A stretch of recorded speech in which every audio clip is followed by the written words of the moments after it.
Welcome back to the Deep Dive, where we take your essential reading stack and turn it into instant expertise. Today, we're strapping in and exploring the fascinating, accelerating future of the digital physical interface. And our sources paint a really compelling roadmap of how augmented reality, virtual reality, and, the whole extended reality ecosystem are shifting. They're moving from these niche experiments to what looks like the next central computing platform. That's the core tension we need to analyze, right? Absolutely. Uh-huh. The mission today is to cut through the massive hype that, usually surrounds these terms. And get to the real story. Yeah, and analyze the true scope of this technological shift.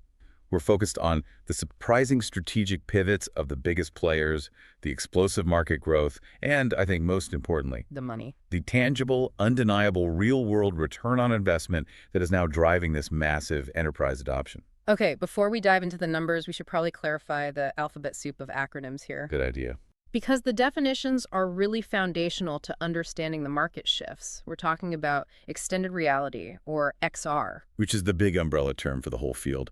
Sometimes you'll hear it called spatial computing. And underneath that, we have three main experiences, starting with VR, virtual reality. VR is the one most people are familiar with. It's full immersion. It creates a completely simulated digital environment that replaces your view of the real world entirely. So you need a headset that covers your eyes. Exactly. And it's unparalleled for gaming, deep simulations, and, high-stakes skills training. Then we have AR, augmented reality. This is where you overlay digital content onto the real world. Right, like graphics, instructions, real-time data. Crucially, AR keeps you fully aware of your physical surroundings. This can happen through your smartphone or increasingly lighter smart glasses. And finally, there's MR, mixed reality. This kind of blends AR and VR, creating environments where physical and digital stuff, well, they don't just coexist, they interact in real time. So XR is the whole convergence, the big shift toward interacting with computers in 3 dimensions, and not just on a flat screen. That's it. Okay, with those distinctions in mind, let's unpack this market. This isn't just an incremental shift. This is a seismic technological explosion. It really is. If you want to understand the speed and scale, just look at the projections. The combined global XR market is already measured in the tens of billions. But the trajectory is steep. Very steep. Conservative projections see this market surging from around $20.43 billion in 2025 to over $85.56 billion by 2030. Wow. That's a 33% compound annual growth rate? A blistering 33.16%, yeah. And when you look at the most optimistic forecasts, they push those figures even further. I saw one that suggested the market could reach nearly $2 trillion. That's right, around $1.98 trillion by 2035. That level of growth tells you this is far more than just a fleeting consumer trend. This is a fundamental repositioning of how we interact with information. Exactly. And what's often surprising to people is that despite all the media attention on high-end VR headsets, it's actually augmented reality that's positioned to lead the growth charge. That's the key takeaway from the source material, for sure. AR tech is projected to grow at a slightly higher rate, around 26%, and it's expected to hold the largest market share overall. And the reason is pretty clear: ubiquity. The phone in your pocket. The phone in your pocket. Right. AR leverages the 2 billion plus mobile phones already out there. Yeah. That smartphone penetration is the most immediate accessible delivery platform. And we're already seeing mobile AR users forecasted to exceed 2 billion by 2025. You don't need a $1,000 headset to use it. It's already there. So that immediate utility drives the user base, but where's the money flowing? Unsurprisingly, hardware is dominating, right? Yeah, hardware generated 60% of the revenue share in 2025. And while gaming and entertainment are still the largest categories for sheer volume. I think gaming is something like 70% of user time in VR. It is. But the engine driving the overall market value is the enterprise sector. And that's a critical distinction for you to grasp. It is. Consumer volume drives the tech forward. But the fastest growing application category by far is enterprise. We see this surging adoption in manufacturing, education, retail, healthcare. So the long-term sustainability is tied to its business utility, not just its fun factor. That's the whole story. Well, it's hard to talk about billions in hardware investment without talking about the companies spending and losing all that money. Let's look at Meta. Their strategy is changing fast. Very fast. For years, they absolutely dominated the headset market. They captured somewhere between 73 and 77% of global VR headset shipments. But that dominance came at an incredible, just an unsustainable cost. The cost is staggering. The Reality Labs division, That's where they do their metaverse and headset development. It's lost over $70 billion since 2021. 70 billion. To put that in perspective, that's more than the GDP of some medium-sized countries, spent on a hardware vision that hasn't fully landed yet. And that loss is exactly why the strategic pivot we're seeing now is so important to understand. Meta is reportedly planning to slash the Reality Labs budget. By up to 30% in 2026, yeah.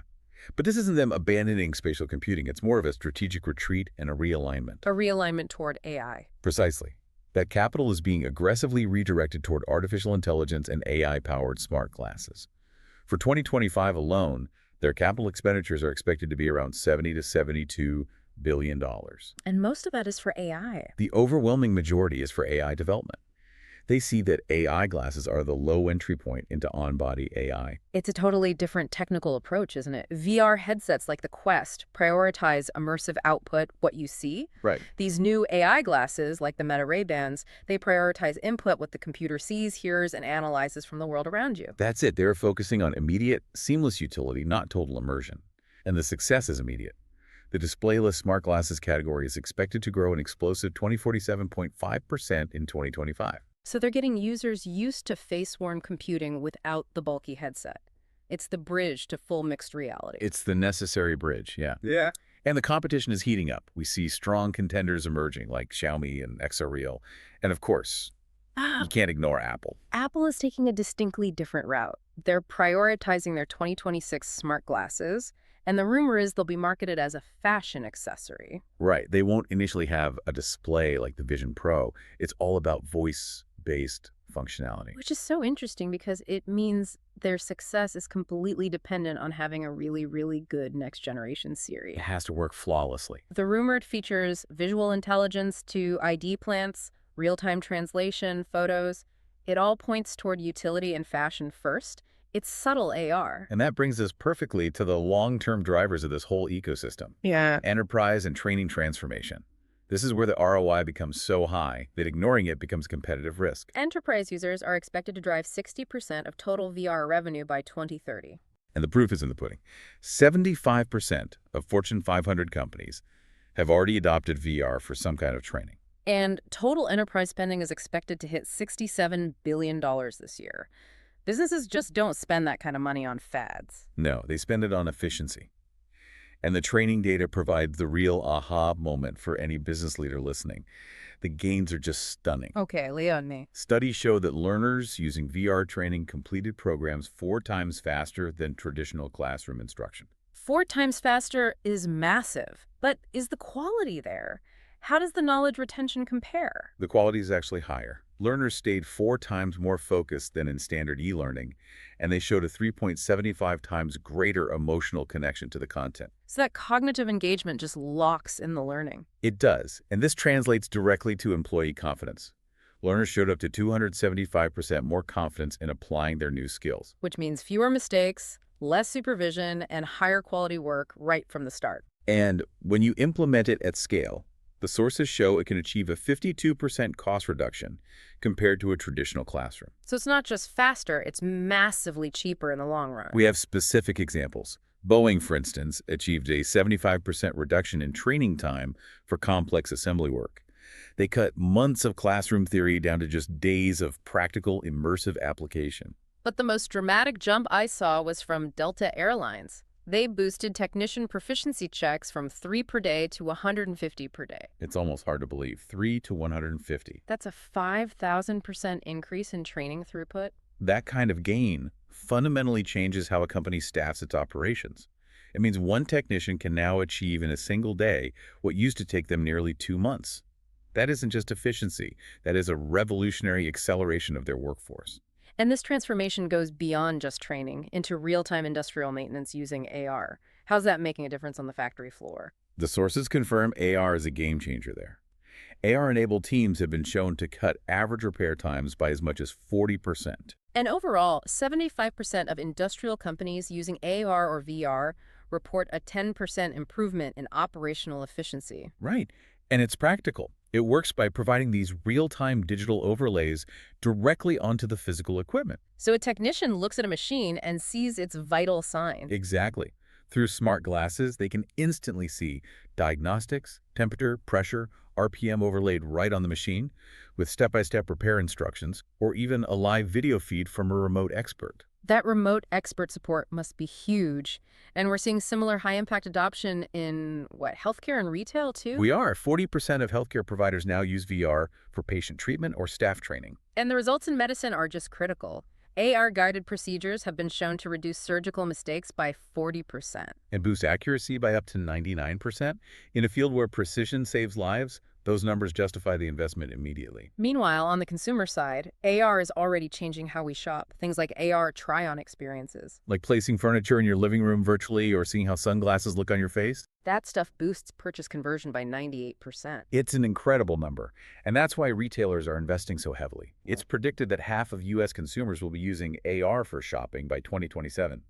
This shift from novelty to necessity is happening fast. So let's quickly map where this is all happening globally. North America has the largest market share right now at 34%. Yeah, but that's driven by very specific sectors. A lot of heavy government investment in defense, healthcare, and education. And if North America is the leader now, Asia Pacific is the fastest growing market. By far.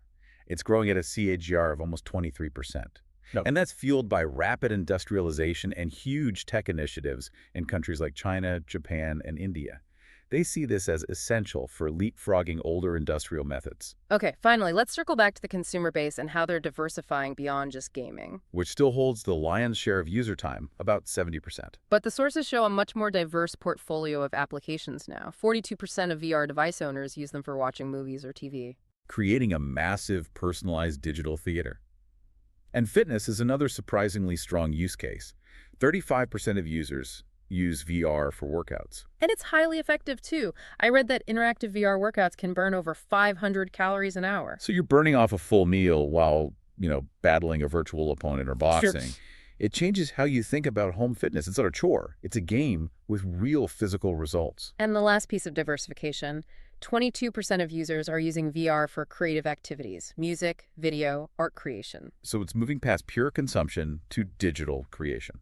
So what does this all mean when we zoom out? The long-term trend isn't a battle between AR and VR. It's their inevitable convergence into one seamless experience. That's the trajectory. The immediate future is these highly accessible AI glasses, which act as a catalyst. They get us comfortable with having technology on our face. And the final destination is the lightweight, socially acceptable mixed reality glasses expected around 2032 that will seamlessly blend the utility of AR with the deep immersion of VR. The ultimate spatial computing device. That's the end game. The economic implications are just massive. The U.S. is projected to see 2.32 million AR/VR jobs by 2030, and these technologies could contribute $1.59 trillion to the global economy by then. The value is in the operational efficiency these tools create. It fundamentally changes the nature of work. Okay, here's a final provocative thought for you to mull over. Given that AR and VR training is proven to deliver up to 275% more confidence and 75% higher knowledge retention, if businesses start adopting this immersive training at scale, will VR proficiency become the most valuable currency in the future workforce, effectively compressing months of traditional learning into just a few highly efficient hours?